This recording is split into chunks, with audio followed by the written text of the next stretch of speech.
Marvel Fan 45 here, and today we'll be reviewing Drive. It was released in 2011 and directed by Nicholas Winding Refn, sorry if I mispronounced that, and stars Ryan Gosling, Ron Perlman, Christina Hendricks, Carey Mulligan, and a bunch of other actors who I do not know. And the plot follows a getaway driver who starts getting to know his neighbor, and her husband comes back from jail, and that's all I'm gonna say. So Drive. This is a film that was requested by Goosebumps Emiliano. I don't normally do request reviews, but I was planning to rewatch Drive anyway, so I decided to do it.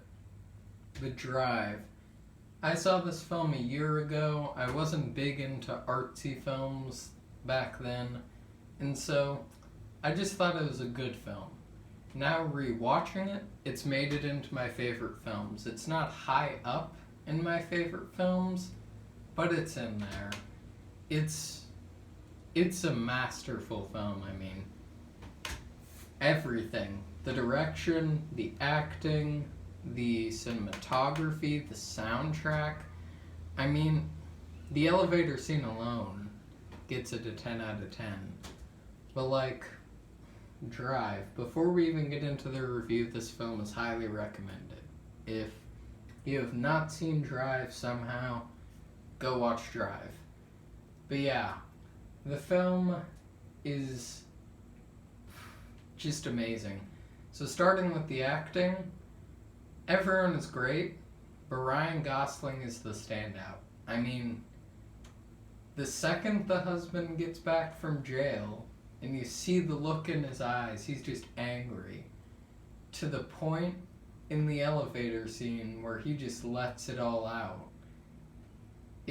That's just acting right there. I mean, he's so subdued throughout most of the film that when he finally breaks, you're just in shock. I mean, once again, that elevator scene and that scene with the hammer are just amazing. But yeah, Ryan Gosling is the standout in terms of acting. The direction is absolutely amazing. There's tons of juxtaposition shots where, it'll be a previous shot but called back in a different way. Like, the shot when Ryan Gosling meets the neighbor, then the shot when Ryan Gosling is walking and he sees her husband in the situation he's in, I'm not going to spoil it, is an amazing juxtaposed shot. He uses the same shot, and it's absolutely genius. Then how he juxtaposes all the shots in the car with previous shots, how he juxtaposes the beginning shot to the ending shot. It's amazing what he juxtaposes in this film. I know I've said that word a lot, but that's what I took away from it this watch. And then the soundtrack. So this film is dripping with atmosphere. It feels like you're in LA and you're just with Ryan Gosling this whole time. The entire city is just a character in this film. I mean, the soundtrack adds so much to it. That opening music by Cliff Martinez during the just credit scene is so perfect and just fits with everything that's going on. It's insane.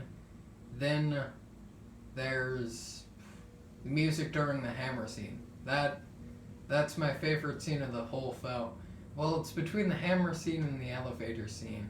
But during the hammer scene specifically, as soon as the thing happens involving the robbery and they get back to the hotel room, once again trying not to spoil it, and a particular person dies, the music is steadily going in the background, and it slowly builds and builds and builds and builds and builds up to that hammer scene when Ryan Gosling just walks in and does that specific thing. Once again, trying not to spoil it. It's something you really have to experience. Then the fact that the entire story is basically just the story of the scorpion and the frog, but told in a completely odd and out there way. Like, the ending juxtaposes perfectly with that story. Like, the ending fits perfectly along the lines with that story.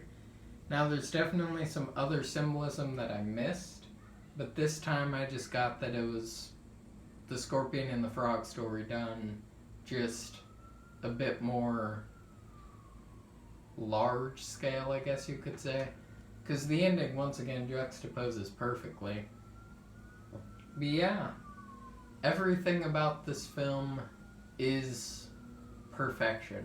I mean, everything. This is definitely one of the best films of the decade.